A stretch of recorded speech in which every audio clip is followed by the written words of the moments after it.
Hello everyone, this is Amit Pandey. Welcome to our platform social school by Unacademy. तो कैसे हैं आप लोग? तो आज के इस लेक्चर की हम बात करें, आज हम क्या करेंगे, तो जो हमने चैप्टर शुरू किया था, याद करिएगा, लेक्चर नंबर 1। जिन बच्चों ने लेक्चर नंबर 1 नहीं देखा, प्लीज देखो यार, पूरी सीरीज ला रहा हूं मैं।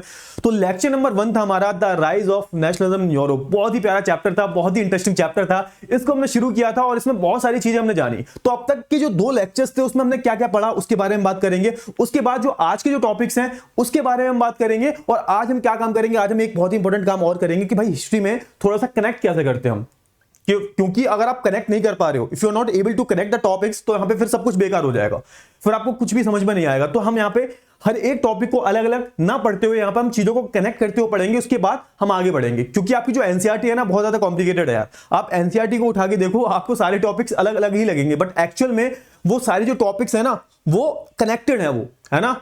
तो वो हमें, वो जो है ना, जो माला में हम मोती पिरोते जा रहे हैं भाई, और हमें प्रॉपर तरीके से पिरोना है मोती, ठीक है ना। तो एनसीईआरटी में जिस तरीके से कॉम्प्लिकेटेड लैंग्वेज में दे रखा है ना, तो उसको सिंपल करने का काम ही मेरा है, ठीक है। तो वो करना है हमें, प्लस हमें जो नए टॉपिक्स हैं वो पढ़ने हैं। तो अगर लेक्चर नंबर 1 की हम बात करें, तो लेक्चर नंबर 1 में हमने बहुत ही इंटरेस्टिंग सा जो टॉपिक था कि फ्रेंच रिवॉल्यूशन के बारे में हमने बात की थी, क्योंकि उसके बारे में बात करना बहुत जरूरी था। कहीं ना कहीं एक कॉन्टिन्यूएशन है ये चैप्टर फ्रेंच रिवॉल्यूशन का ही, क्योंकि फ्रेंच रिवॉल्यूशन से ही जो एक आइडिया ऑफ नेशनलिज्म जो है वो इमर्ज हुआ था कहीं ना कहीं। तो उसको हमने दोबारा फिर से रिवाइज किया। एंड देन हमने क्या बात की, हमने उसका बैकग्राउंड भी देखा, क्यों हुआ था वो। फिर हमने बात की भाई कि किस तरीके से जो नेपोलियन होता है वो पार में आ जाता है, किस तरीके से डेमोक्रेसी जो होती है फ्रांस में वो डिस्ट्रॉय हो जाती है। नेपोलियन जो होता है 1799 में जो पॉलिटिकल पावर जो है वो एक्वायर कर लेता है। और फिर आपने देखा कि 1804 में नेपोलियन कोड आता है, यानी कि नेपोलियन के जो रूल्स रेगुलेशन जो होते हैं, जहां जहां वो रूल करता है उनको इंप्लीमेंट करवाता है वो। लेकिन उसका जो एडमिनिस्ट्रेशन जो था वो बहुत ज्यादा एफिशिएंट था, तो लोग भी खुश थे, है ना। और उसके काइंड ऑफ एक मिक्स्ड रिव्यूज थे, मतलब कोई उसे बोलता था बहुत हीरो है, कोई बोलता था विलन है। तो मिली जुली जो है यहाँ पर लोगों की जो रिव्यूज थे उसके बारे में अलग अलग थे। मतलब कोई कहता था बहुत अच्छा है, कोई कहता था बहुत खराब है। यहां तक हमारा जो चैप्टर पहुंचा था, है ना। नेपोलियन कोड के बारे में मैंने डिटेल में बताया था, अगर आपने लेक्चर नंबर 2 नहीं देखा वो भी देख लेना। अच्छा, आज के लेक्चर की हम बात करें, सर आज क्या पढ़ेंगे, तो देखो आज ना टॉपिक्स पहले देख लो क्या क्या पढ़ने वाले हैं। The aristocracy. द एरिस्टोक्रेसी क्या होता है, एरिस्टोक्रेट्स क्या होते हैं, इसको वैसे हिंदी में बोलते हैं अभिजात वर्ग। अब इसके बारे में हम बात करेंगे, वो क्या होता है भाई, ये एरिस्टोक्रेट्स क्या होते हैं, और किस तरीके से यूरोप में जो एरिस्टोक्रेट्स से इनका कंट्रोल हुआ करता था पॉलिटिकली, इकोनॉमिकली। और फिर दूसरा जो टॉपिक्स है वो हम टॉपिक की बात करें, a new conservatism after 1850। Conservatism क्या होता है, ये भी एक आइडियोलॉजी है, मैंने बताया था ना। इसके एंड में क्या लगा हुआ, ISM लगा हुआ है, तो भाई क्या है, ये भी एक आइडियोलॉजी है, कंजर्वेटिव या फिर कंजर्वेटिज्म। ये इसके बारे में हम बात करेंगे, किस तरीके से 1815 के बाद क्या चेंजेस आए। लेकिन अच्छा, अब यहां पे ना थोड़ा सा एक काम करना पड़ेगा आपको, थोड़ा सा कनेक्ट करना पड़ेगा। और without connection history is very boring. Seriously, आपको बोरिंग क्यों लगती है हिस्ट्री? क्योंकि आप कनेक्ट नहीं कर पाते। अगर आप चीजों को थोड़ा कनेक्ट करने लगोगे ना, तो हिस्ट्री बहुत ही हलवा लगेगी आपको। अब थोड़ा सा ना यहाँ पे आपको कनेक्ट करना है, उसके बाद हम टॉपिक पढ़ेंगे आगे। विदाउट कनेक्शन आपको आगे नहीं बढ़ना। चलो ठीक है सर, कनेक्शन का मतलब हमारी कहानी कहां तक पहुंची, 1789 में। 1789 में क्या हुआ भाई, फ्रेंच रिवॉल्यूशन हुआ। क्या हुआ भाई, फ्रेंच रिवॉल्यूशन। फ्रेंच रिवॉल्यूशन हुआ, ठीक है सर, इतना समझ में आ गया था। उसके बाद मैंने क्या बताया था, उसके बाद आप देखोगे 1789 में जब फ्रेंच रिवॉल्यूशन हुआ तो फ्रांस क्या बन जाता है, स्टेट बन जाता है ना। स्टेट बन जाता है, यहां पर काइंड ऑफ आप बोल सकते हो कॉन्स्टिट्यूशनल मोनार्की आ जाती है। कॉन्स्टिट्यूशनल मोनार्की आ जाती है, कॉन्स्टिट्यूशनल मोनार्की आ जाती है यहां पर। अच्छा सर, इतना समझ में आ गया था। फिर क्या हुआ, फिर आपने देखा यहां पर कि जो लुई 16 जो होते हैं उनको गिलोटिन कर दिया जाता है। उसके बाद क्या हुआ, उसके बाद आप देखोगे जो जैकोबियन क्लब जो होता है, जैकोबियन क्लब जो होता है ये पावर में आ जाता है। इसका जो लीडर था मैक्सिमिलियन रॉबेस्पियर, ये पावर में आ जाता है। और एक साल इसका जो रेन ऑफ टेरर है वो चलता है। उसके बाद आप देखोगे उसके बाद क्या होता है, उसके बाद डायरेक्टरी का रूल आता है ना। डायरेक्टरी का रूल आता है, कहानी कनेक्ट करना डायरेक्टरी का। लेकिन डायरेक्टरी में भी आपस में नहीं बनी, मैंने बताया था ना, डायरेक्टरी को ये जो नेशनल असेंबली के लोग थे वो चुनते थे। लेकिन डायरेक्टरी भी यहां पर आप बोल सकते हो करप्ट थी और ज्यादा अच्छे से काम नहीं करवा पाई, ठीक है ना। इसका फायदा किसने उठाया, तो इसका फायदा उठाया भाई नेपोलियन ने। नेपोलियन ने जो है इसका फायदा उठाया। और फाइनली क्या हुआ, फाइनली जो है 1799 में ये भाई पावर को एक्वायर कर लेते हैं, पॉलिटिकल पावर। इनके पास पॉलिटिकल सपोर्ट होता है। फाइनली आप देखोगे, फाइनली 1804 में he became the king of France. ये फ्रांस का क्या बन जाता है, किंग बन जाता है ना। और 1804 में सबसे बड़ा चेंज आता है, ये क्या आता है भाई, तो Napoleon code. Napoleon code of conduct. यहां तक हमारी कहानी पहुंची थी ना। अब आप कहोगे सर एक बात बताओ कि जो टॉपिक है आपने जो बताया, एक तो ये टॉपिक बताया आपने और एक आपने बताया ये वाला टॉपिक, अब इसमें कनेक्शन कैसे है? तो यहां पे सीधा 1815 पे आ गए, है ना।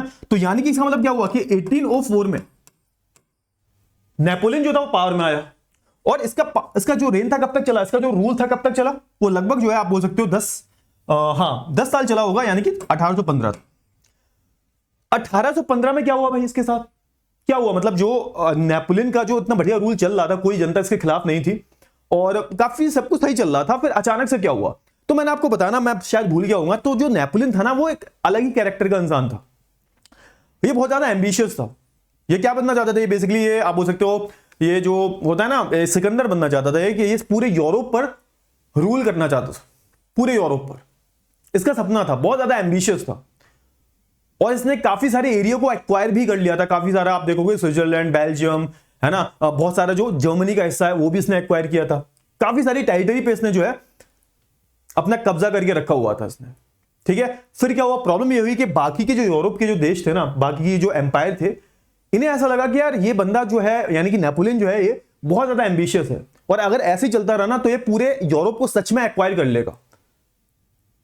सच में इसकी जो पॉलिसी है ना इंपीरियलिज्म की, ये पूरे यूरोप को इसके हाथ में ले आएगी। तो यहां पे होता क्या है 1815 में एक बैटल हुआ, इसको बोला गया battle of Waterloo. Battle of Waterloo. इस बैटल में क्या हुआ? इस बैटल की हम बात करें, एनसीईआरटी में ऐसे नहीं दे रखा है, एनसीईआरटी में बीच बीच में टॉपिक्स उठा रखे हैं, उसके बाद इसके बाद इस टॉपिक का जिक्र है थोड़ा सा, तो वहां पे आप शायद कंफ्यूज हो जाओगे। तो ये टॉपिक मैंने आपको पहले ही बता दिया कि हुआ क्या था नेपोलियन के साथ, ताकि हमारी स्टोरी जो है वो ऐसे ही कंटिन्यूएशन में चलती रहे, आपको कोई कंफ्यूजन ना हो, इसलिए मैं आपको ये वाली स्टोरी जो है पहले ही बता रहा हूं, ठीक है ना। तो एनसीईआरटी पढ़ोगे थोड़ा सा कंफ्यूज हो जाओगे, अब आप पढ़ोगे ना एनसीईआरटी, अब आपको सब कुछ समझ में आएगा, ठीक है ना। तो ये टॉपिक को, इन दोनों टॉपिक को पढ़ने से पहले ये पढ़ना बहुत जरूरी है ताकि आपको सब कुछ समझ में आए कि 1815 के बाद ऐसा क्या हुआ, ठीक है। तो सुनो, 1815 के बाद हुआ ये कि बैटल ऑफ वाटरलू होता है और यहां पर चार जो कंट्रीज होते हैं, चार जो एम्पायर होते हैं बड़े बड़े, एक तो प्रूशिया, एक तो रशिया, ऑस्ट्रिया एंड ब्रिटेन, इन्हें हम बोलते हैं प्रेप, है ना। ये चार जो देश होते हैं ये युद्ध लड़ते हैं किससे? नेपोलियन से। नेपोलियन, है ना, यानी कि नेपोलियन अकेला है और ये चार लोग हैं। और फाइनली क्या हुआ भाई? फाइनली आप देखोगे कि नेपोलियन भैया हार जाते हैं। आप सोच के देखो ना, चार लोग हैं, है ना, इनके पास इतने बड़े बड़े मतलब सोल्जर्स थे और इनकी सेना बहुत बड़ी थी। और आप देखो कि नेपोलियन 1815 में हार जाता है वाटरलू के बैटल में। उसके बाद क्या होता है? उसके बाद की कहानी जो है वो इस टॉपिक में बताई गई है, अ न्यू कंजर्वेटिज्म आफ्टर 1850। अब क्योंकि यहां पर नेपोलियन हार गया है, अब हारने के बाद क्या होगा वो इस टॉपिक में बताया जाएगा। और द एरिस्टोक्रेसी के बारे में क्या बताया गया? तो भैया फ्रांस में एक वर्ग था, फ्रांस में एक आप बोल सकते हो एक क्लास थी जिसको हम एरिस्टोक्रेट्स बोलते थे। एरिस्टोक्रेट्स का सिंपल सा अगर मैं मतलब बताऊं तो आज का अंबानी अदानी जितने भी अरबपति करोड़पति, जितने भी बिजनेस टाइकून जो है, जिनके बहुत बड़े बड़े कनेक्शंस हैं, पॉलिटिकली बहुत ही स्ट्रांग है, इकोनॉमिकली बहुत ही स्ट्रांग है, तो ऐसे लोगों को हमने क्या बोल दिया है? द एरिस्टोक्रेट्स बोल दिया है। और इनकी ना पूरे यूरोप की अगर हम बात करें या फिर पूरे दुनिया की हम बात करें तो काफी मजबूत पकड़ थी। आज के जो अमीर लोग दिखते हैं ना आपको, अंबानी हो गया, अदानी हो गया, तो आज ये लोग क्या है? आज ये लोग एरिस्टोक्रेट्स हैं। हम लोग क्या, हम तो मिडिल क्लास से आते हैं। तो इसके बारे में हम बात करेंगे पहले तो, है ना, और फिर हम इसके बारे में बात करेंगे, किसके बारे में? हम मिडिल क्लास के बारे में बात करेंगे, जो एक नई मिडिल क्लास इमर्ज हुई और उसकी जो डिमांड थी उसके बारे में हम बात करेंगे। उसके बाद फिर हम यहां से अपना टॉपिक को कंटिन्यू करेंगे कि भाई 1815 में नेपोलियन हार जाता है और उसके बाद क्या होता है, उस कहानी के बारे में हम दूसरे इस टॉपिक में बात करेंगे। तो यहां पर थोड़ा सा कनेक्ट करते रहना है ना, कहानी से भटकना नहीं है। हमें क्या करना है? हमें क्रोनोलॉजी को फॉलो करना है यार, समझे रहना। यहाँ पे क्रोनोलॉजी को अगर फॉलो कर रहे हो, है ना समझ रहे हो ना क्रोनोलॉजी को, तो यहाँ पे आपको सिर्फ टाइमलाइन को और क्रोनोलॉजी को फॉलो करना है। ऐसा नहीं है कहीं भी बीच से टॉपिक उठा के पढ़ रहे हो आप। चलिए तो स्टार्ट करते हैं। और स्टार्ट करने से पहले भाई यहाँ पर एक थोड़ा छोटा सा अनाउंसमेंट है कि अनअकैडमी के जितने भी कोर्सेज हैं, अगर आप फाउंडेशन में हो, क्लास K-12 में हो आप, और अपनी 10th की प्रिपरेशन को थोड़ा सा और बेहतर बनाना चाहते हो, तो अनअकैडमी के जो प्लस कोर्सेज हैं उसको अवेल कर सकते हो आप। और यहां पर अभी आप अगर मेरा कूपन कोड जो इस्तेमाल करते हो ना, AP05 ये कूपन कोड इस्तेमाल करते हो तो आपको फ्लैट जो है 25% ऑफ मिल जाएगा। जो भी कोर्सेज हैं उनके जो प्राइस है, मतलब आपको ये प्राइस पे करने की जरूरत नहीं है, आपको ये प्राइस जो है पे करने हैं, तो आपको फ्लैट 25% जो है ऑफ मिल जाएगा। अगर आपको सीरियस होकर थोड़ी पढ़ाई करनी है तो इन कोर्सेज को जो है आप अवेल कर सकते हो, ठीक है ना। तो यहां से स्टार्ट करते हैं। So let's start your topic. तो एरिस्टोक्रेसी का मैंने मतलब बता दिया आपको कि एक ऐसा क्लास था यूरोप में जो बहुत ही रिच था, बहुत ही पावरफुल था और काफी ज्यादा डोमिनेंट था, है ना। तो इनके कुछ फीचर्स के बारे में बात कर लेते हैं, किस तरीके से ये लोग रहा करते थे, इनकी लाइफस्टाइल जो थी, इनके जो लिविंग स्टैंडर्ड्स जो थे वो कैसे थे, इन सब के बारे में थोड़ी सी यहाँ पे बात की गई है। तो भाई यहाँ पर हम बात करें अगर सोशली और पॉलिटिकली दोनों की हम बात करें, ये एक बहुत ही डोमिनेंट क्लास हुआ करती थी पूरे यूरोप में। अरे पैसा था भाई इनके पास, आप देख सकते हो ना, ये कुछ ऐसे दिखा करते थे। एंड इनकी जो पेंटिंग है, कोई यहाँ पे फोटो नहीं खींचा है, ये पेंटिंग है, किसी पेंटर ने बनाई होगी। और आप देख सकते हो इनका पहनावा जो है एक जैसा है ना। इनके जो बच्चे हैं काफी लग रहे हैं, मतलब देखने से पता लग रहा है काफी अमीर लोग हैं, है ना। तो देखो ठीक है, अब यहाँ पे देखो, अब यहाँ पे ना ये जो मेंबर्स थे इनके, है ना, इनकी क्लास के जो मेंबर्स थे, उनका जो लिविंग स्टैंडर्ड था वो कॉमन था।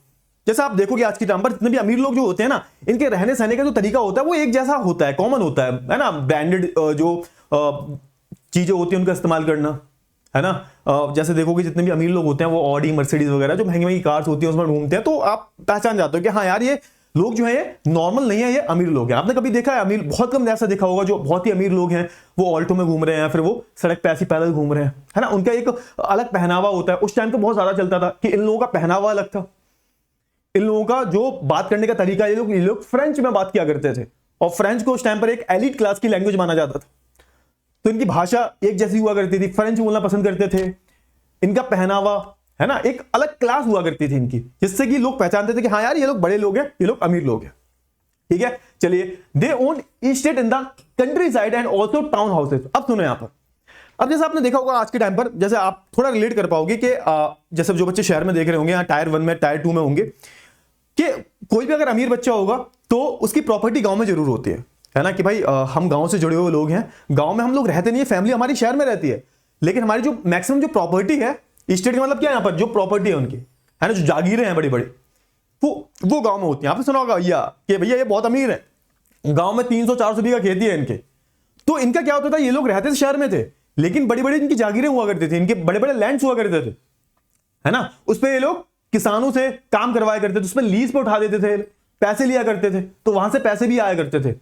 क्लियर हुआ ना। तो इनकी बहुत ज्यादा प्रॉपर्टीज, कंट्री साइड का मतलब क्या है कि जो शहर वाला इलाका नहीं, शहर से जो साइड वाला जो इलाका है, जो कि देहात का इलाका है, गांव का इलाका है, उसको यहां पर कंट्री साइड बोला गया है। तो ये तो अभी भी होता है यार, है ना। आपकी भी प्रॉपर्टी होंगी, आप भले ही शहर में रह रहे हो लेकिन आपकी गांव में प्रॉपर्टी होंगी, ठीक है ना। तो सिंपल सा है। हाँ, ये देखो, ये ऑलरेडी पॉइंट मैंने बता दिया कि वो बोलते क्या थे भाई, दे स्पोक फ्रेंच लैंग्वेज। और क्योंकि फ्रेंच जो था उस टाइम पर एक होता ना, एक डिप्लोमेसी की जो लैंग्वेज मानी जाती थी, काफी एक रिच क्लास फैमिली की जो लैंग्वेज मानी जाती थी फ्रेंच की हम बात करें। आज भी जो लोग हैं, आप फ्रांस में चले जाइए भाई, वहां पर कोई भी इंग्लिश बोलता नहीं है। सिर्फ इंडिया में इतनी इंग्लिश की हाइप है, आपको जान के ये बहुत ज्यादा मतलब आप शॉक रह जाओगे कि दूसरे जो कंट्रीज है ना, यूरोप की बात कर रहा हूं मैं, सिर्फ ब्रिटेन में ही इंग्लिश बोली जाती है, बाकी किसी भी कंट्री में इंग्लिश नहीं बोले। जर्मनी में जाओगे वहां पर जर्मन बोलते हैं, रशिया में जाओगे वहां पर ठीक से कोई इंग्लिश बोलना जानता भी नहीं, वहां पर रशियन बोलते हैं। चाइना में जाओगे आप तो मैंडरिन बोलते हैं। सिर्फ इंडिया में ही इतनी इंग्लिश की हाइप है भाई, क्लियर है ना। तो यहां पर फ्रांस की हम बात करें, फ्रांस में अभी भी वहां पे जो लोग हैं ना वो इंग्लिश बोलना नहीं जानते, वहां पर फ्रेंच भाषा ही बोली जाती है। तो ये लोग फ्रेंच भाषा ही ज्यादातर बोला करते थे। और हाँ, यहां पर क्या होता था, आप देखो, होता है ना, अमीरों की शादी अमीरों में होती है। बहुत कम आपने सुना होगा कि भाई किसी अमीर खानदान की लड़की ने एक गरीब मिडिल क्लास इंसान से शादी कर ली। करते हैं, मैं ये नहीं कह रहा बिल्कुल नहीं करते, लेकिन ऐसा बहुत कम होता है, एक्सेप्शनली होता है। तो यहां पे होता क्या था, बेसिकली यहां पर वही होता था। इनकी जो फैमिलीज होती थी, यानी कि जो एरिस्टोक्रेट्स की फैमिलीज हुआ करती थी, इनके आपस में जो है कनेक्शन भी हुआ करते थे, इनके टाइज हुआ करते थे, मैरिज टाइज, है ना। जो होता है ना मैट्रिमोनियल अलायंसेस जो होते हैं कि भाई शादीवादी के दोस्ती को हम रिश्तेदारी में बदलते हैं, तो इनके आपस की फैमिलीज में बहुत ज्यादा ये हुआ करता था। क्लियर हुआ। तो इनकी कुछ ऐसी यहां पर लिविंग स्टैंडर्ड थे, इनकी ऐसी कुछ क्लास थी। और देखो यहां पे ये सारे जो पॉइंट्स आप पढ़ोगे ना, तो यहां पे ये देखो, ये दोनों जो पॉइंट्स हैं इतने ज्यादा रिलेटेबल नहीं है ना। यहां पे बस उनके बारे में थोड़ा बोला जा रहा है कि the majority of the population was made up of the peasant. ज्यादातर जो उस टाइम पे पॉपुलेशन थी वो क्या थी, पीजेंट्री थी। तो आज के टाइम पे भी होता है। आज के टाइम पर क्या देखते हो यार, आज के टाइम पर सारे ही एरिस्टोक्रेट्स हैं? नहीं यार, 2% 5% लोग एरिस्टोक्रेट्स हैं, बाकी सब क्या है, बाकी या तो सारे मिडिल क्लास के हैं या तो बहुत ज्यादा गरीब हैं, पॉवर्टी बहुत ज्यादा है, या तो कोई मतलब जो मिडिल क्लास का भी होगा वो फार्मर होगा। और मिडिल क्लास का जो होगा, मिडिल क्लास में भी बहुत सारी क्लासेस होती हैं कि भाई मिडिल क्लास के तो हो तुम, करते क्या हो तुम? तो मिडिल में भी बहुत 2-3 क्लास होती है, एक तो लोअर मिडिल क्लास, एक तो मिडिल क्लास, एक तो अपर मिडिल क्लास। लेकिन ये एरिस्टोक्रेट्स जो थे ना, ये सबसे ऊपर आया करते थे, बहुत अमीर थे। क्लियर है? ठीक है ना? तो ये सारी चीजें हो गई। अच्छा, अब यहां पे थोड़ा सा चीजों को थोड़ा कनेक्ट करना, क्योंकि मैं यहां पे एक तो एक ऐसी क्लास की बात कर रहा हूं जो कि बहुत ही अमीर है। अब मैं एक ऐसी क्लास की बात करूंगा जो ना अमीर है ना गरीब है ना? और इसको हमने क्या बोलते हैं? इसको हमने बोल दिया न्यू मिडिल क्लास। अब ये जो नेशनलिज्म की फीलिंग है, ये जो मांग थी इक्वालिटी की, फ्रीडम की, सॉवरेनिटी की, एक स्टेट की जो मांग थी, नेशन स्टेट की, तो वो किसने उठाई थी? तो भाई वो इस क्लास ने ही उठाई थी। कि सर ये क्लास आई कहां से? हमने तो यही सुना था कि भाई एक तो एरिस्टोक्रेट्स थे, तो दूसरे पर गरीब आते थे, है ना? आपने यही तो बताया था फ्रेंच रिवॉल्यूशन में। याद करो थोड़ा सा, अब यहाँ पे थोड़ा सा कनेक्ट करना, क्योंकि मेन है इसमें कनेक्शन का गेम है। अब सुनो, यहाँ पे फ्रांस की हम बात करें, फ्रांस की या फिर रेस्ट ऑफ द यूरोप की हम बात करें, तो वहां पर क्या था भाई? मैंने 3 क्लासेस बताई थी आपको। फर्स्ट स्टेट थी, सेकंड और थर्ड स्टेट, है ना? फर्स्ट में कौन था वो? तो यहां पर क्लर्जी आते थे, क्लर्जी, इसको हिंदी में बोलते हैं ना पादरी वर्ग। सेकंड में जो एलिट क्लास के लोग हैं, या फिर इनको हम एरिस्टोक्रेट्स भी बोल सकते हैं भाई, यही तो थे एरिस्टोक्रेट्स, इनको ही तो एरिस्टोक्रेट्स बोलते थे ना। इन दोनों को बाय बर्थ प्रिविलेजेस थे भाई, फायदे थे इनको कई सारे। और फिर थर्ड स्टेट की बात करें, थर्ड स्टेट भी 2-3 पार्ट्स में बटा हुआ था। थर्ड स्टेट जो है ना, एक तो था बहुत ही पुअर जो लोग हैं, पुअर, इसमें जो लैंडलेस लेबर है, लैंडलेस लेबर, है ना? ठीक है। और क्या हो गया इसमें? पुअर फार्मर हो गए, पुअर पीजेंट्स हो गए। ठीक है। अब यहां पे एक चीज और थी, यहां पे और कौन थे भाई? और बताओ, फटाफट से बताओ, जल्दी से सोच के देखो। ये जो थर्ड स्टेट है, जितना भी तुम्हें दिमाग में आ रहा है, वो सब जो है थर्ड स्टेट में आता था। अब यहां पे ना एक चेंज हुआ बहुत बड़ा। क्या चेंज हुआ? इंडस्ट्रियलाइजेशन। अब एक चैप्टर पढ़ोगे आप, द एज ऑफ इंडस्ट्रियलाइजेशन, उसमें और अच्छे से समझ में आएगा। यहां पे मैं शॉर्ट में बताऊंगा कि धीरे धीरे टाइम के साथ साथ जो यूरोप था ना, यूरोप में बहुत सारे चेंजेस आए। और उन चेंजेस में हुआ ये कि यूरोप में बहुत सारे इन्वेंशन होने लगे, साइंटिफिक यहां पे डिस्कवरीज हुई कुछ। और यहां पे आप बोलोगे ना इंडस्ट्रियलाइजेशन हो गया। इंडस्ट्रियलाइजेशन कहां पर हुआ भाई? तो ये जो इंडस्ट्रियलाइजेशन है यूरोप में हुआ था, यूरोप में भी, ब्रिटेन में हुआ। अब जब इंडस्ट्रियलाइजेशन हो गया तो इंडस्ट्रियलाइजेशन में क्या बदलाव हुए? तो यहां पे बड़ी बड़ी फैक्ट्रीज लगने लगी, बड़ी बड़ी मशीनें आ गई। और यहां पे जब बड़ी बड़ी फैक्ट्री मशीनें वगैरह आ गई ना, तो यहां पे लोगों के पास पैसा आने लगा। अब यही जो एक थर्ड स्टेट था ना, थर्ड स्टेट से एक नई क्लास निकलती है, वो थी मिडिल क्लास। मिडिल क्लास, है ना? इस मिडिल क्लास में कौन थे भाई? तो बड़े बड़े जो इंडस्ट्रियलिस्ट जो थे, जिन्होंने पैसा कमा लिया था, वो आ गए थे। और जिन लोगों ने पैसा कमा लिया भाई, वो पढ़ भी गए, उन्होंने अपने बच्चों को भी पढ़ा दिया। अब जब आप पढ़ लिख जाते हो, अब आप एजुकेट हो जाते हो ना, तो आपके मन में बहुत सारे क्वेश्चंस आने लगते हैं। ठीक है। और ये जो क्वेश्चंस हैं वो मिडिल क्लास, ये जो क्लास थी मिडिल क्लास, इसमें आने लगे थे। और एक क्लास और थी जो कि ना ज्यादा गरीब थी ना ज्यादा अमीर थी। इसमें जैसे आप बोल सकते हो कौन आ सकते हैं इसमें? आप देखो इसमें कौन आ सकते हैं, थोड़ा सा दिमाग लगाओ। जैसे कि शॉपकीपर वगैरह हो गए, है ना? शॉपकीपर, क्राफ्ट पर्सन, ये हो गया, है ना? और बताओ, और कुछ भी आ सकता है इसमें। वुड कटर हो गया। तो ये सारी जो क्लास थी वो, अब ना इसे ये थर्ड स्टेट जो था ना, थर्ड स्टेट से एक नई क्लास इमर्ज होती है, जिसको हमने बोल दिया middle class. Simple. Third state से एक नई क्लास निकलती है, उसको हमने क्या बोल दिया? मिडिल क्लास बोल दिया। ये मिडिल क्लास बनी कैसे? तो उसमें सबसे बड़ा रोल किसका है? इंडस्ट्रियलाइजेशन का। इन पे पैसा आ गया। अब इसमें कौन कौन आते थे मिडिल क्लास में? कौन कौन लोग आते थे? तो मिडिल क्लास में जो इंडस्ट्रियलिस्ट जो है, इंडस्ट्रियलिस्ट मतलब जो बिजनेसमैन है, और कौन थे? डॉक्टर्स, लॉयर्स, टीचर्स, ये सब क्या थे? ये सब मिडिल क्लास में आ गए थे।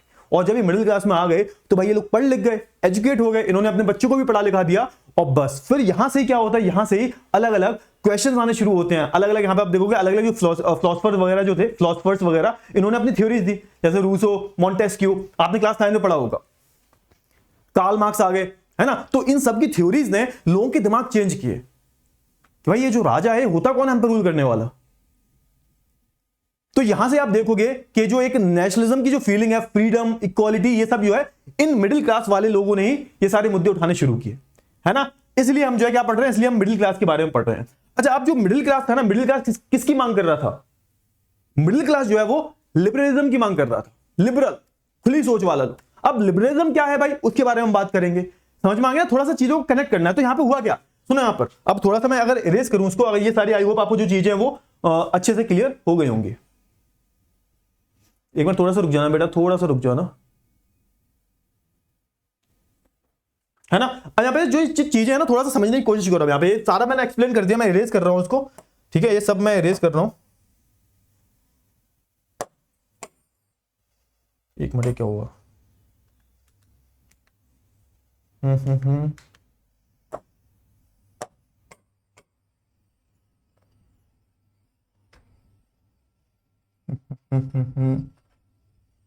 थोड़ा सा देखो, थोड़ा सा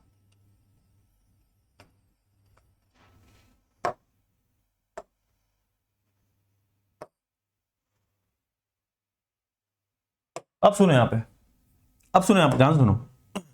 अब हुआ क्या, अब यहाँ पे एक तरफ कौन है, एक तरफ जो है किंग है, एक तरफ कौन है, किंग है, और दूसरी तरफ कौन है, मिडिल क्लास, मिडिल क्लास, है ना। कहानी कहां तक पहुंची, एक तरफ किंग है यहां पर और एक तरफ मिडिल क्लास है, एक तरफ किंग है एक तरफ मिडिल क्लास है। और किंग की तरफ कौन है, ये जो पूरा एरिस्टोक्रेट्स जो है, एरिस्टोक्रेट्स जो है, और जो क्लर्जी ग्रुप है, क्लर्जी, है ना, फर्स्ट स्टेट सेकंड स्टेट, ये सब किसकी तरफ है, किंग की तरफ है। और मिडिल क्लास जो अकेले खड़े हुए हैं, है ना। ये जो किंग है या फिर ये एरिस्टोक्रेट जो है, ये कैसे हैं, ये कंजर्वेटिव, ये कंजर्वेटिव, कि सर कंजर्वेटिव मतलब पुरानी सोच वाले, जो चाहते हैं जो पुरानी जो चीजें चली आ रही है ना वो चलती रहे, है ना। जैसे आपने मूवी देखी होगी मोहब्बतें मूवी जो है, मोहब्बतें मूवी देखी है ना, तो मोहब्बतें मूवी में जो एक अमिताभ बच्चन का कैरेक्टर है ना, वो कैसा कैरेक्टर है, वो एक कंजर्वेटिव कैरेक्टर है, जो नहीं चाहता था कि वो कॉलेज जो है उसमें कुछ भी चेंज हो। लेकिन जो शाहरुख खान का जो कैरेक्टर है वो कैसा कैरेक्टर है, तो वो एक लिबरल कैरेक्टर है, जो चाहता था कि कॉलेज में अलग अलग चेंजेस आए। वो जो रूल्स है ना, रूल्स रेगुलेशन जो थे कॉलेज के, वो सारे किसने तोड़वाए थे, शाहरुख खान ने तोड़वाए थे। अगर आपने मूवी देखी है मोहब्बतें मूवी, तो नहीं देखी कोई बात नहीं, बस इतना समझ लो कि जो कंजर्वेटिव जो थे वो कैसे थे, बेसिकली वो पुरानी सोच वाले थे। होता है ना, जैसे घर में आपके बड़े बूढ़े जो होते हैं वो हमेशा नई चीजों को एक्सेप्ट करने में थोड़ा सा कतराते हैं, डरते हैं। एंड अगर आपकी हम बात करें, आप थोड़े लिबरल टाइप को, खुली सोच वाले टाइप के हो, आपने बहुत कुछ देख लिया है। तो यहां पर दो क्लासेस इमर्ज हुई, है ना। कौन से, एक तो कंजर्वेटिव, कंजर्वेटिव कौन थे, किंग, एरिस्टोक्रेट्स, किंग के जो रिलेटिव्स हैं ये यही थे, ये चाहते थे कि भाई ये जो किंग है ना ये बना रहे बस, क्योंकि इनका तो फायदा हो रहा था ना इनसे। लेकिन जो मिडिल क्लास थी, ये कैसी क्लास थी, तो ये लिबरल थे। क्या थे भाई, लिबरल। ये कैसे थे भाई, लिबरल थे। और लिबरल की मैं बात करूं ना, लिबरल भी दो तरीके का था। लिबरलिज्म का मतलब भी इनका क्या था, दो तरीके था। एक तो था पॉलिटिकल, एक तो था पॉलिटिकल लिबरलिज्म, पॉलिटिकल लिबरलिज्म, और दूसरा था इनका इकोनॉमिकल लिबरलिज्म, ठीक है, लिबरलिज्म, ठीक है, इकोनॉमिकल लिबरलिज्म। तो ये सीन चल रहा है भाई अब यहां पे, एक तो पॉलिटिकल लिबरलिज्म और इकोनॉमिक। अब इन दोनों के बारे में हम बात करेंगे, है ना। तो मिडिल क्लास जो था, इसकी मांग क्या थी, इसकी मांग क्या थी, इसकी मांग थी इक्वालिटी होनी चाहिए समाज में। और ये जो सरकार है, यानी कि जो गवर्नमेंट है, वो कंसेंट से चले। कंसेंट से मतलब जनता जो है वो अपने राजा को चूज करे, यानी कि जो किंग का डेस्पोटिज्म जो है ना वो खत्म हो जाए, कि अगर वो अपने मनमानी ढंग से चल रहा है वो खत्म हो जाए। तो यहां पर ऐसे कुछ जो है यूरोप में, जो यूरोप की जो सोसाइटी थी वो डिवाइड हो गई थी दो पार्ट्स में। एक तरफ थे कंजर्वेटिव्स जो कि राजा वगैरह जो थे, और दूसरी तरफ से मिडिल क्लास के लोग जो कि लिबरल थे, है ना।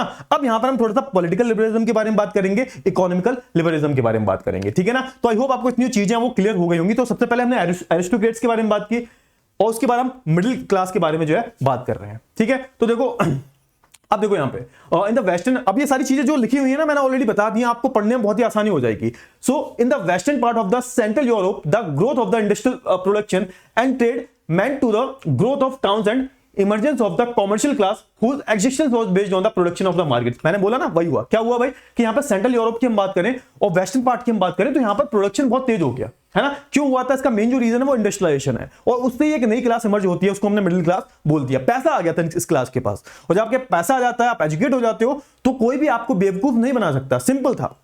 Industrialisation began in England in the second half of the 18th century, but in France and part of the German states it occurred only during the 19th century। तो 19th century की हम बात करें तो यहाँ पर बहुत अच्छे से इंडस्ट्रियलाइजेशन हो गया था, है ना। अगर 18th century की हम बात करें, इंडस्ट्रियलाइजेशन इंग्लैंड में शुरू हुआ, फिर धीरे धीरे यूरोप के और भी पार्ट्स में इंडस्ट्रियलाइजेशन स्प्रेड होने लगा।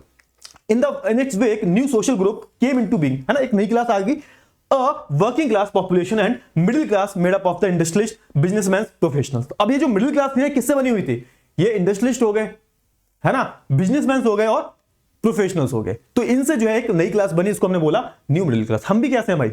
हम ऐसे हैं, हम भी तो मिडिल क्लास के हैं ना।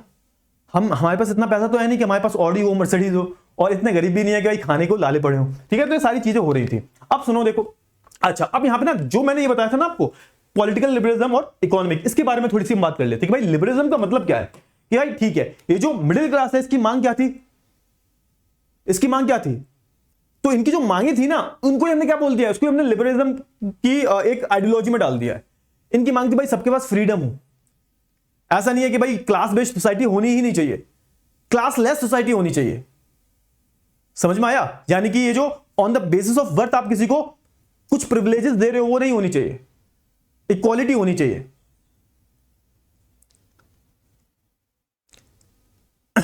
Everyone must be equal before law, सारे जो हैं वो लॉ के सामने बराबर होने चाहिए, फ्रीडम होना चाहिए। तो ये सारी जो चीजें वो कौन बोलता था? लिबरल लोग बोलते थे, जो कि मिडिल क्लास से थे, ठीक है। देखो, so what did liberal nationalism stands for? अब जो लिबरल का जो नेशनलिज्म जो था उसका मतलब क्या था? तो वही था जो मैंने आपको बताया, देख लो पढ़ के, देख लो। So for the new middle class liberalism stood for the freedom for individual, मतलब कोई भी इंडिविजुअल जो है उसकी स्वतंत्रता, उसकी जो फ्रीडम है ना, वो मेन मैटर करती है। Equality of all before the law, मतलब हम सब जो है लॉ के सामने बराबर है। ऐसा नहीं है कि भाई जो एरिस्टोक्रेट बंदा जो है, यानी कि जो राजा के परिवार वाला जो है, यानी कि उनकी फैमिली वाला जो है, उसको कुछ स्पेशल ट्रीटमेंट दिया जाएगा। नहीं, सब लॉ के सामने बराबर है। अगर कोई भी लॉ बना है, कोई भी कानून बना है, तो उसको सबको जो है उसका पालन करना पड़ेगा उसका, है ना। वो जो रूल्स रेगुलेशन है उसको कंप्लाई करना ही पड़ेगा। ऐसा नहीं है कोई एरिस्टोक्रेट है वो तो नहीं करेगा, चलेगा, ऐसा गलत है। Since the French Revolution, liberalism had stood for the end of autocracy and clerical privileges, a constitutional and a representative government through the parliament. अब ऐसा हम बात करें तो दो तरीके के लिबरलिज्म है। एक तो है पॉलिटिकल की हम बात करें, पॉलिटिकल लिबरलिज्म में क्या आता है? तो यहां पे वही चीज आती है, emphasise the concept of government by consent. पहली जो चीज है पॉलिटिकल लिबरलिज्म का पहला मतलब क्या है कि जो भी सरकार चल रही है ना, वो कंसेंट से चलनी चाहिए। मैंने क्या बताया? थोड़ा दिमाग खोलो थोड़ा अपना। मैंने क्या बोला? चमका कुछ? मतलब ऐसा तो नहीं ऊपर से निकल रहा हो। सोच, मैंने क्या बताया भाई कि जो मिडिल क्लास है वो क्या थे? वो लिबरल थे।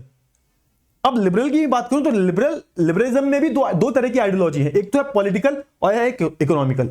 पॉलिटिकल की हम बात करें, पॉलिटिकल ये क्या बोलते थे कि भाई जो सरकार है वो सबके कंसेंट के साथ चलनी चाहिए। तो इसका मतलब क्या हुआ? ये क्या मांग रहे थे? ये डेमोक्रेसी मांग रहे थे। सबकी कंसेंट के साथ सरकार चलना मतलब क्या है?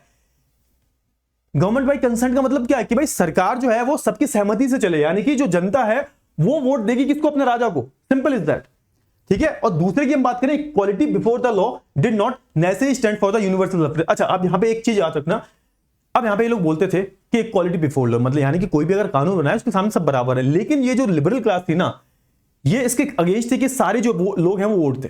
आज के टाइम पर क्या भाई 18+ जो लोग हैं वो वोट दे सकते हैं। लेकिन आपने फ्रेंच रिवॉल्यूशन में पढ़ा था कि जो लिबरल थे ना, इनकी ये भी डिमांड थी कि सबको जो है वोटिंग राइट नहीं होनी चाहिए। वोटिंग राइट सिर्फ किसके पास होनी चाहिए? एक्टिव सिटीजन के पास।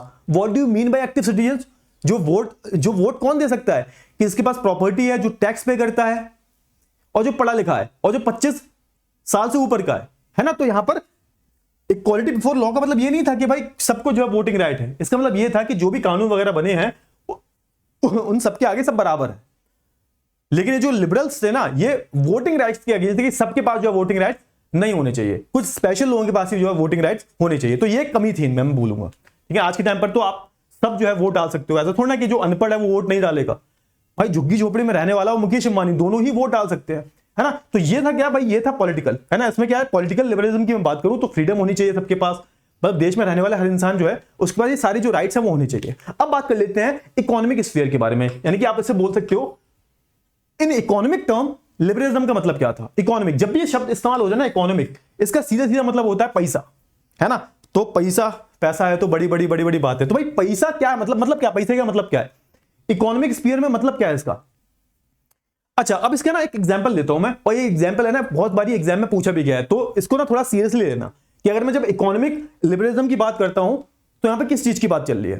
तो देखो होता क्या है यहां पे, अब जैसे जो मार्केट है ना, जैसे आज के टाइम पर आप देखते हो फ्री मार्केट है, कोई भी ट्रेड कर सकता है, कोई भी बिजनेस कर सकता है, कोई भी रेस्ट्रिक्शंस नहीं है आज के टाइम पर। आज के टाइम पर ग्लोबलाइजेशन चल रहा है भाई, है ना। एक जो बड़ी बड़ी जो कंपनियां हैं वो एक कंट्री से दूसरी कंट्री में जाती हैं भाई। ये जो कंपनियां हैं इनकी खुद की नेटवर्क इतनी है कि भाई छोटे मोटे देशों की जीडीपी के बराबर इनकी खुद की नेटवर्क होती है और ये अलग अलग देशों में अपना बिजनेस करते हैं, है ना। लेकिन अगर हम आज से 100-200 साल पहले की बात करें तो ऐसी कुछ सिचुएशन नहीं थी। और इस सिचुएशन को समझाने के लिए कि किस तरीके से यहां पर इकोनॉमिक लिबरलिज्म आया, उसका ना यहां पे एक एग्जांपल दे रखा है और इस एग्जांपल का नाम है ज़ोल्वेरिन यूनियन। नाम क्या है इसका? ज़ोल्वेरिन यूनियन। सर ये ज़ोल्वेरिन क्या था? ज़ोल्वेरिन कस्टम यूनियन था क्या? इसके बारे में जो यहां पे बताया गया है कि भाई किस तरीके से इकोनॉमिक लिबरलिज्म आया, किसके थ्रू? ज़ोल्वेरिन कस्टम यूनियन के थ्रू। अब सर ये बताओ कि जो ज़ोल्वेरिन कस्टम यूनियन जो था वो था क्या? ठीक है ना। तो चलो देखो अब यहां पे क्या है, देखो इकोनॉमिक स्फीयर में सबसे पहली जो मांग थी वो क्या थी? फ्रीडम ऑफ मार्केट, कि भैया हम जैसे चाहें वैसे ट्रेड कर सकते हैं, है ना। Abolition of states imposed restrictions on the movement of goods and capital. पहले क्या होता था कि जब गुड्स एक जगह से दूसरी जगह जाया करते थे तो उन पर टैक्स लगा करता था, है ना। सो कस्टम ड्यूटीज बोल देते हैं कि अगर आपने एक बॉर्डर क्रॉस किया, अगर आप दूसरे बॉर्डर में घुसे तो आपको एक टैक्स पे करना पड़ेगा। तो ये सारी चीजें थी, है ना। अच्छा, अब यहां पे हुआ क्या? अब यहां पे इसका एक एग्जांपल देखते हैं हम। ज़ोल्वेरिन यूनियन जो था एक इनिशिएटिव था, किसके द्वारा? प्रूशिया के द्वारा। प्रूशिया के थ्रू जो है एक इनिशिएटिव लिया गया था और ये एक बेस्ट एग्जांपल माना जाता है इकोनॉमिक लिबरलिज्म का, इकोनॉमिक फ्रीडम का। अच्छा, हुआ क्या? अब हुआ ये कि देखो प्रूशिया की मैं बात करूं, प्रूशिया एक पार्ट है किसका? प्रूशिया आज के टाइम पर एक पार्ट है जर्मनी का। जर्मनी आज के टाइम में देश है, उस टाइम पर जर्मनी जैसा कोई देश नहीं था। जर्मनी जो था वो 39 स्टेट्स में डिवाइडेड था। 39 स्टेट्स में जर्मनी जो था ना वो 39 स्टेट्स में डिवाइडेड था। अब ये जो 39 स्टेट्स है ना, इनमें प्रॉब्लम क्या थी? देखो जैसे मान के चलो ये पूरा जर्मनी है, इसमें जो है 39 स्टेट्स हैं एंड सो ऑन, ठीक है। अब जब आप एक स्टेट से दूसरे स्टेट में जा रहे हो, दूसरे से तीसरे में जा रहे हो ट्रेड करने के लिए, कोई इंसान भाई व्यापार करने के लिए जा रहा है, तो उसको हर स्टेट में अलग अलग टैक्स देना पड़ता था, क्योंकि जर्मनी कोई उस टाइम पर नेशन तो था नहीं, एक देश तो था नहीं। जर्मनी क्या था? 39 पार्ट्स में डिवाइडेड था, जहां पर अलग अलग जो एम्पायर थे वो रूल करते थे। और प्रूशिया भी, and Prussia was one of them. Prussia एक बहुत ही पावरफुल एम्पायर था जर्मनी का। अब यहां पे जो इंडस्ट्रियलिस्ट जो थे, जो बिजनेसमैन थे, वो एक स्टेट से दूसरे स्टेट में जाते थे ना, तो उन्हें एक टैक्स पे करना पड़ता था, कस्टम यूनियन। मतलब कोई भी अगर एक बॉर्डर क्रॉस किया, दूसरे बॉर्डर में गए, तो आपको एक कस्टम ड्यूटी पे करनी पड़ेगी। चलो पहली प्रॉब्लम ये होगी। दूसरी प्रॉब्लम क्या थी कि ये जो 39 स्टेट्स थी ना, 39 जो स्टेट्स है ना, यहां पर 30 प्लस जो है करेंसी चला करती थी। करेंसी 30 से ज्यादा जो यहां पर करेंसी थी। अब सोच के देखो, कोई भी अगर इंडस्ट्रियलिस्ट जो है एक से दूसरे में गया, दूसरे से तीसरे में गया, तो उसको टैक्स पे करना पड़ेगा, है ना। उसको अलग अलग करेंसी चाहिए होंगी, समझ में? आपके अगर आपकी स्टेटमेंट अगर उसको व्यापार करना है तो उसको करेंसी चाहिए, फिर दूसरे में दूसरी करेंसी चाहिए, तीसरे स्टेट में करना है तीसरी करेंसी चाहिए। तो ऐसे 30 करेंसी थी 39 स्टेट्स में। प्रॉब्लम क्या थी भाई? उस टाइम पर जो टैक्स लगा करता था ना, जो ये टैक्स लगता था कस्टम यूनियन, ये वेट के अकॉर्डिंग लगा करता था। अब सोच के देखो कि हर एक स्टेट में जो वेट था, वेट और मेजरमेंट जो था वो डिफरेंट था। मतलब मेरे स्टेट में किसी का वजन का मतलब कुछ अलग है, तुम्हारी स्टेट में किसी वेट का या वजन का मतलब कुछ अलग है, और उसी के अकॉर्डिंग जो है तुम्हें टैक्स पे करना पड़ेगा। तो इतनी सारी जो प्रॉब्लम्स थी वो कहां पर थी? पूरे जर्मनी जो 39 स्टेट्स में बना हुआ था वहां पर थी। अब ये सारी प्रॉब्लम को देखते हुए यहां पर प्रूशिया जो था, जो कि जर्मनी का ही एक पार्ट हुआ करता था, इसने एक इनिशिएटिव लिया और इसको हम बोलते हैं ज़ोल्वेरिन कस्टम यूनियन। कब की बात है? 1834 की बात है। अब यहां पे थोड़ा कंफ्यूज मत होना कि सर आप तो 1815 से सीधा 34 तक पहुंच गए। ये बस एक एग्जांपल है, इसको थोड़ा सा कनेक्ट करते रहना बस, है ना। तो एक कभी कभी पूछ लिया जाता है कि इकोनॉमिक स्फीयर में हम किसका एग्जाम्पल ले सकते हैं in the economic sphere. Economic term यहां पर सबसे अच्छा एग्जाम्पल जो है वो यही है, ठीक है ना। तो देखो यहां पे हुआ क्या? अब यहां पे जो भी टैरिफ बैरियर थे वो हटा दिए गए, है ना। तो यहां पे सबसे बड़ा चेंज क्या हुआ कि यहां पे जो करेंसी थे ना, उसको 30 से घटाकर 2 कर लिया। मतलब अब जो है 39 स्टेट्स में सिर्फ 2 करेंसी चलेंगी। वो जो अलग अलग 30 करेंसी थी ना, उसको भी हटा लिया गया, ठीक है ना। The creation of network. हाँ, अब यहां पे सबसे बड़ी चीज क्या हुई कि यहां पर देखो, अब होता क्या है, उस टाइम पर रेलवे का ना नया डेवलपमेंट हुआ था और सारे स्टेट्स को जोड़ने के लिए यहां पर रेलवे लाइंस का जो है यहां पर डेवलपमेंट होना शुरू हो जाता है, ताकि मोबिलिटी जो है वो बहुत आसानी से हो सके। तो ये सारी जो चीजें हैं वो इकोनॉमिक टर्म में आप बोल सकते हो, लिख सकते हो, है ना। तो ज़ोल्वेरिन कस्टम यूनियन, इसका नाम जो है याद रखना आ जाता है जब भी हम इकोनॉमिक लिबरलिज्म की बात करते हैं। तो आई होप आपको इतनी चीजें वो क्लियर हो गई होंगी। क्लियर हुआ ना? चलिए अब बात कर लेते हैं हमारे दूसरे टॉपिक के बारे में, अ न्यू कंजर्वेटिज्म आफ्टर 1815। 1850 के बाद जो एक नया कंजर्वेटिज्म जो आया उसके बारे में बात कर लेते हैं। आप थोड़ा सा पीछे जाइएगा, और मैंने आपको एक स्टोरी बताई थी और मैंने आपको बताया था एंड में 1815 में वाटरलू का जो बैटल हुआ था उसमें नेपोलियन हार गया। और जब नेपोलियन हार गया ना, उसके बाद क्या हुआ, उसके बाद की ही कहानी जो हम बात करेंगे, इसमें जानेंगे क्या हुआ क्या नहीं हुआ, ठीक है ना। अब यहां पे हुआ क्या, सुनो। अब हुआ ये कि देखो 1815 में पहले कहानी सुन लो, उसके बाद जो है देखते रहना। 1815 में नेपोलियन हार गया। उसके बाद होता क्या है, वेना एक जगह है, वेना एक जगह है, कहां पर भाई, ऑस्ट्रिया में। ऑस्ट्रिया में एक वेना जगह है, यहां पर ये जो देश है ना, ये चारों PRAB, अब जैसे चार लोगों ने मिलकर किसी एक को हरा दिया, अब जैसे हराया है उसकी सारी प्रॉपर्टी आपकी हो जाएगी।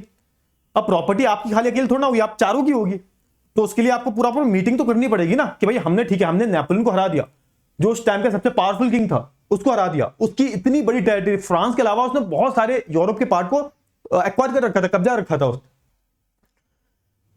अब ये जो जितने भी पार्ट्स को एक्वायर कर रखा है नेपोलियन ने इतने भी पार्ट्स को एक्वायर कर रखा है, अब ये क्या करेंगे, चारों जो देश हैं आपस में बांट लेंगे, ये तो करेंगे, और भी बहुत सारे जो डिसीजंस हैं वो भी ले लेते हैं इन्हें।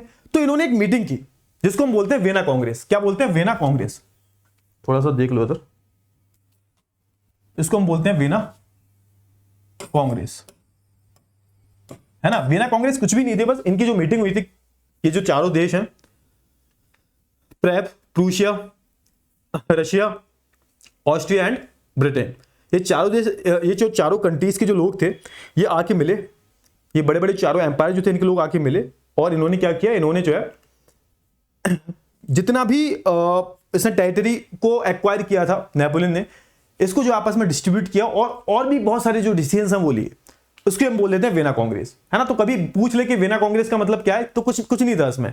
वेना कांग्रेस जो था, वेना एक राजधानी है, कैपिटल है, किसकी कैपिटल है भाई, ऑस्ट्रिया की कैपिटल है। यहाँ पे चारों जो देश के जो चारों बड़े बड़े स्टेट्स थे, इनके लोग आके मिले थे, बैठे थे, और इन्होंने अब क्या करना है आगे, अब नेपोलियन तो हार गया, अब आगे क्या करना है, तो वो जो सारे डिसीजंस हैं वो इस मीटिंग में ही लिए गए थे।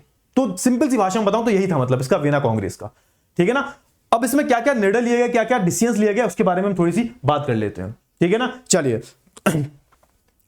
और हाँ, एक चीज याद रखना, इसकी चेयरमैनशिप किसने की थी। अब होता है ना, कोई मीटिंग ले रहा है तो उसका कोई ना कोई चेयरमैन होगा जो कि प्रॉपर सारी चीजों को ध्यान रखेगा, क्या क्या करना है क्या नहीं करना। तो ड्यूक मैटरनिक, है ना, ड्यूक मैटरनिक जो था वो इसका चांसलर था। तो इसका नाम भी जो आपको याद रखना है ड्यूक मैटरनिक का, ठीक है, क्योंकि ड्यूक मैटरनिक की हम बात करें तो एक सिंबल थे किसके, कंजर्वेटिज्म के, एक कट्टर रूढ़वादी थे एक मतलब आप बोल सकते हो एक कंजर्वेटिव थे जो कि अगेंस्ट थे किसके, लिबरलिज्म के।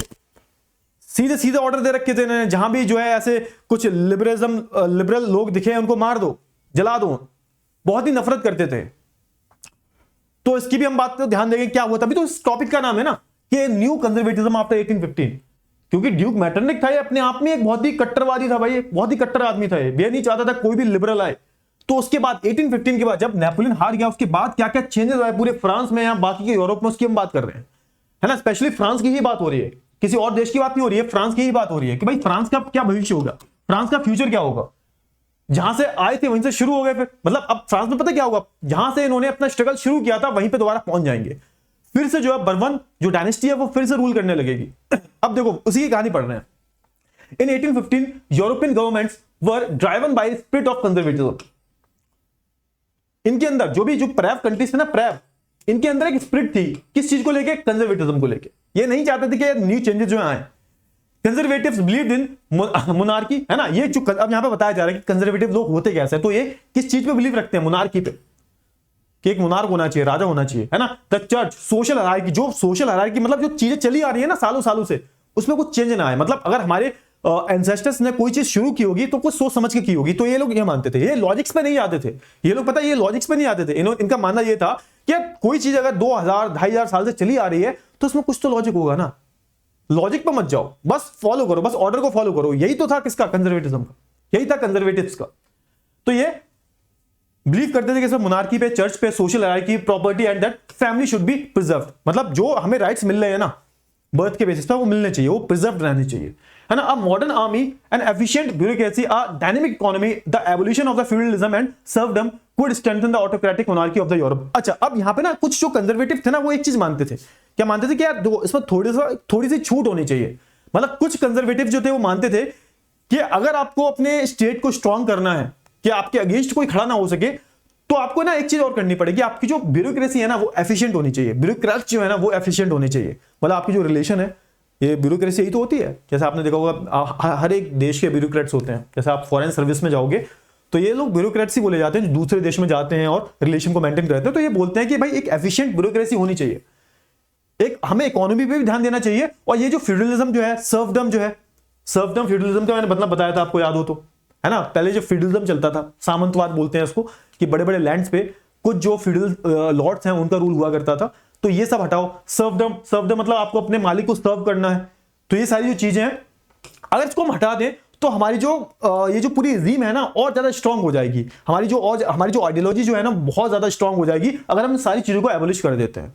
अब हुआ क्या, इन 1815 representatives of European power, Britain, Russia, Prussia and Austria, ये क्या थे, प्रैब देश थे ना, प्रैब, जिनकी लड़ाई हुई थी नेपोलियन से, अब ये मिलते हैं, है ना। ये तो मैंने ऑलरेडी बता दिया। Who had collectively defeated Napoleon met at Vienna to draw up the settlement to in the Europe. अब हुआ क्या, ये जो इन्होंने नेपोलियन को हरा दिया, अब ये लोग वेना में मिलते हैं कि भाई आओ मिलते हैं, नेपोलियन तो हार गया है, अब आगे कौन से स्टेप्स लेने हैं उस पर थोड़ा सा हम विचार करते हैं, डिस्कशन करते हैं थोड़ा सा। Let's have a discussion over Napoleon territory, और जो भी हमें न्यू डिसीजंस लेने होंगे वो हम इस मीटिंग में ही लेंगे, ठीक है ना। अब यहां पे थोड़ा सा बात कर लेते हैं क्या क्या डिसाइड हुआ, ये जो ट्रीटी हुई, ये जो वेना की, जिसे हम ट्रीटी ऑफ वेना बोलते हैं, इसमें क्या क्या जो है डिसीजंस लिए गए।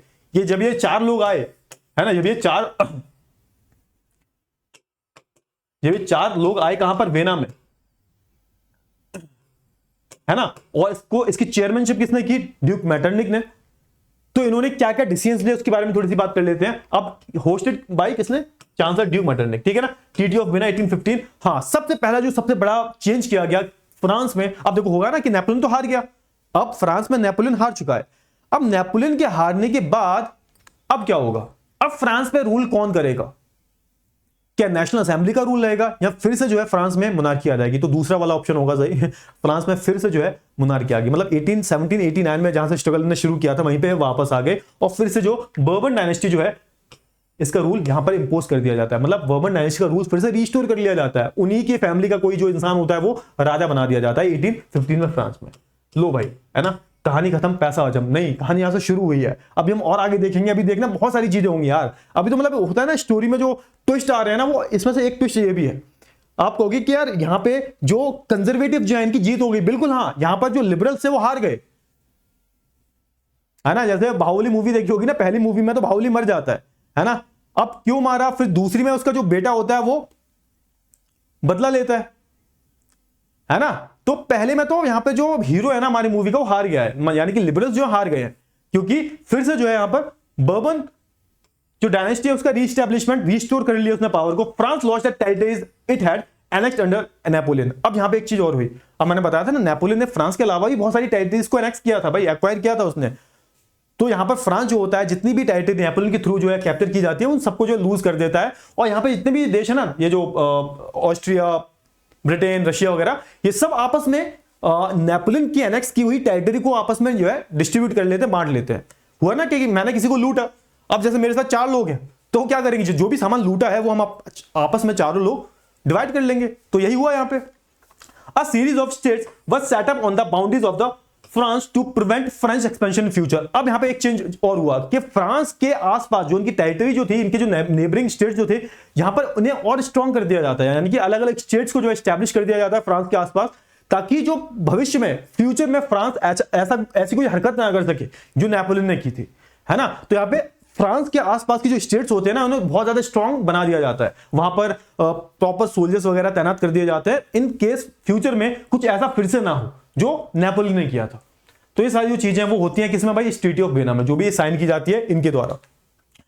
The main intention restore the monarchy that had been overthrow by the Napoleon and the create a new conservative order in Europe. अब यहाँ पे जो इस मीटिंग का जो मेन जो लक्ष्य था वो यही था कि फिर से यहाँ पर क्या किया जाए, यहाँ पे फिर से क्या रीस्टैब्लिश किया जाए, कंजर्वेटिज्म की पावर जो है फिर से उसको रीस्टैब्लिश किया जाए। तभी तो देखो ना, टॉपिक है क्या हमारा, टॉपिक क्या, अ न्यू कंजर्वेटिज्म आफ्टर 1815। तो यहाँ पर इस मीटिंग का मेन जो एम था वो यही था कि किस तरीके से हम न्यू जो एक कंजर्वेटिव एक मोनार्की जो है उसको फिर से हम फ्रांस में रीस्टैब्लिश करें, क्योंकि ये लोग बिल्कुल अगेंस्ट थे, है ना। ये फिर से जो पहले जो ऑर्डर चला आ रहा है, ये जो कंजर्वेटिव ऑर्डर जो है फिर से इसको रीस्टैब्लिश कैसे करें, यही इस मीटिंग में जो डिसाइड किया गया था। कंजर्वेटिव रेजिम सेटअप इन 1815 वर्क ऑटोक्रेटिक, मतलब यहाँ पे ऑटोक्रेटिक मतलब क्या, यहाँ पे वो भाई मोनार्की आ गई थी, मतलब समझ लो यहाँ पे सिंपल सी बात है कि फिर से राजा आ चुके थे, they did not tolerate criticism and descents and sought to curb activities that questioned the legitimacy of autocratic government. Most of them imposed